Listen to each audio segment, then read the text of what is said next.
जो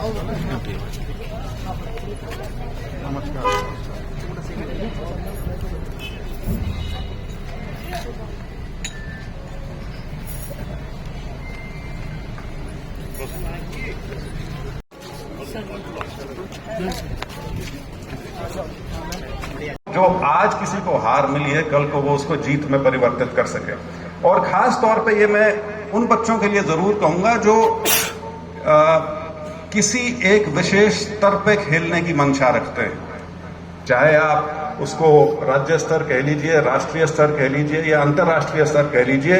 और मुझे कहते हुए तो बहुत गर्व है कि आप सब आज उस प्रदेश के अंदर हैं जिसकी खेल के मैदान में जो उपलब्धियां हैं वो सिर्फ पूरे देश में सबसे ऊपर नहीं, वो इतनी ज्यादा ऊपर है कि एक हमारा छोटा सा देश है, शायद 2% आबादी पूरे देश की है, हरियाणा की। लेकिन जब आप अंतर्राष्ट्रीय स्पर्धाओं की बात करें तो जो मेडल्स हरियाणा लेके आता है वो करीब करीब 1/3 है पूरे देश का। और जैसे मैंने कहा 2% आबादी है, लेकिन 1/3 के आसपास मेडल आते हैं। और अभी जो आपने 2-4 दिन में देखा होगा, हालांकि खेल में व्यस्त थे, लेकिन मुझे फिर भी विश्वास है कि आपने अखबार वगैरह जरूर देखे होंगे। पहली बार हमारा जो वर्ल्ड चैंपियनशिप होती है एथलेटिक्स की, उसमें पहली बार गोल्ड मेडल जीता उसी व्यक्ति ने जिसने अभी कुछ समय पहले ओलंपिक का पहला एथलेटिक्स गोल्ड जीता था, नीरज चोपड़ा ने। पता है ना नीरज चोपड़ा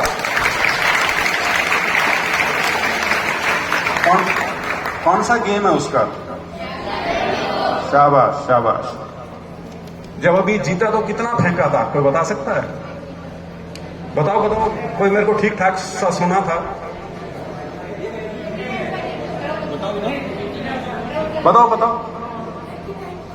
नहीं, शाबाश, बैठ जा। बिल्कुल ठीक है, तो उसके आसपास ही है।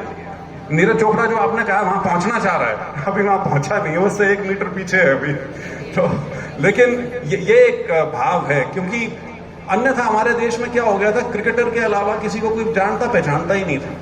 लेकिन ये पिछले 10-15 साल से आप जो बच्चे हैं, ये आपको बड़ा सौभाग्य है कि आप एक ऐसे समय में आगे बढ़ रहे हैं जब हिंदुस्तान के मेडल आने शुरू हुए हैं।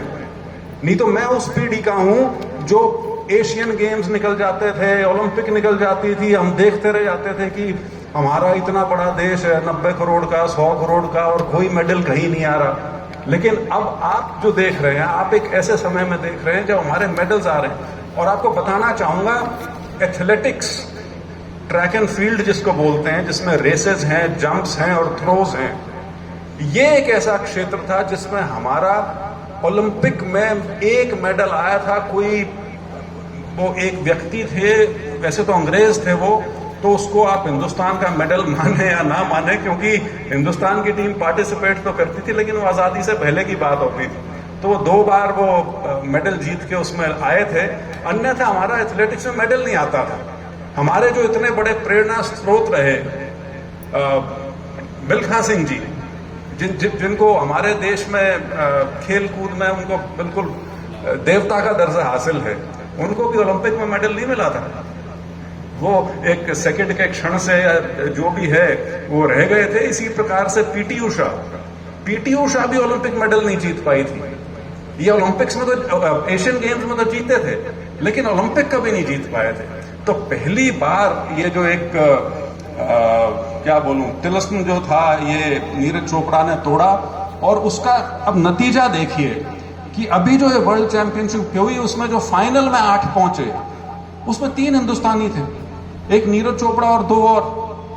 तो ये चीज होती है जब कोई एक व्यक्ति अपने आप को किसी फील्ड में एक्सेल करे, उसमें वो एक श्रेष्ठ स्तर पे पहुंच जाए, तो उसकी देखा देखी, उसको प्रेरणा मान के बहुत से बच्चे और हैं जो उस रास्ते पर चल पड़ते हैं। अन्यथा जेवलिन जैसा गेम तो वो है जो स्कूल कॉलेजेस में आमतौर पे होता भी नहीं।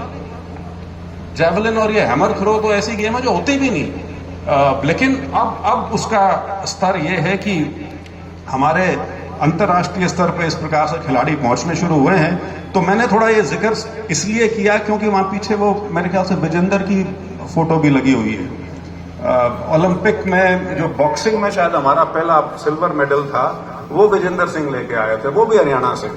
तो आप एक ऐसी प्रदेश की भूमि में हैं जहां अब एक ट्रेंड बन गया है बहुत अच्छे खिलाड़ी पैदा होने का। और मुझे विश्वास है कि आप लोग भी जब अपने अपने प्रदेश में जाएंगे, जो आपके सहपाठी हैं, उनको जब संदेश पहुंचाएंगे, उनसे जब बात करेंगे, तो इस बात को जरूर अहमियत देंगे कि हमें अगर जिंदगी में आगे बढ़ना है तो खेल कूद जो है वो उसका एक अभिन्न अंग है। और हमें इसमें सिर्फ प्रतिभागी बन के नहीं रहना है, बल्कि उसमें एक उत्कृष्ट अपना प्रदर्शन कर सकें, एक योगदान दे सके, उस दिशा में हमको आगे बढ़ना चाहिए। तो मेरा तो आप सभी बच्चे जो यहाँ आए, आपको मैं एक बार फिर से बधाई देता हूं कि आपने 3 दिन के यहाँ समारोह में भाग लिया, अपना अपना योगदान दिया। जिन सबको प्राइजेस मिले उनको बहुत बहुत बधाई। जो हमारे कुछ बच्चों ने यहाँ सांस्कृतिक कार्यक्रम पेश किए, उनका बहुत बहुत धन्यवाद। हालांकि मेरे को थोड़ा सा सांस्कृतिक कार्यक्रम में अटपटा लगता है जब एक तरफ ऑडियंस बैठी हो और पिछली तरफ कुर्सियां और बीच में परफॉर्म करना पड़े, तो बच्चा कंफ्यूज हो जाता है।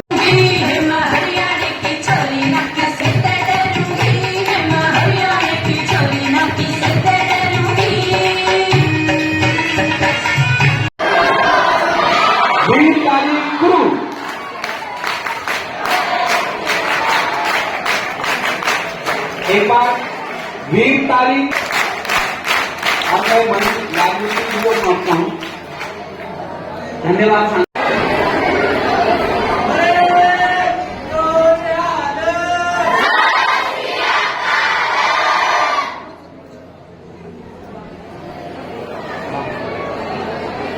और इसी तरह संचलन मार्च पास में भैया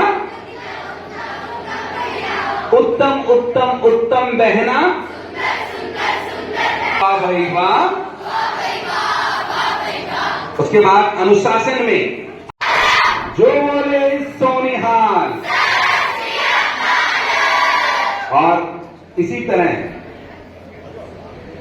जैसा कि माननीय अत्री जी ने बताया कि हमारी खेल प्रतियोगिता नहीं होती है, समारोह होता है।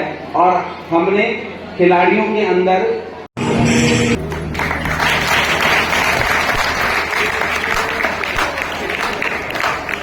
Public policy management Kings college London से किया। 2019 में वीआरएस लेकर राजनीति में समाज की सेवा के लिए निकले। Chief association Haryana development authority में स्वामी गणेशानंद जी महाराज के चरणों में प्रणाम। आज अतिथि परंपरा में अतिथि परिचय।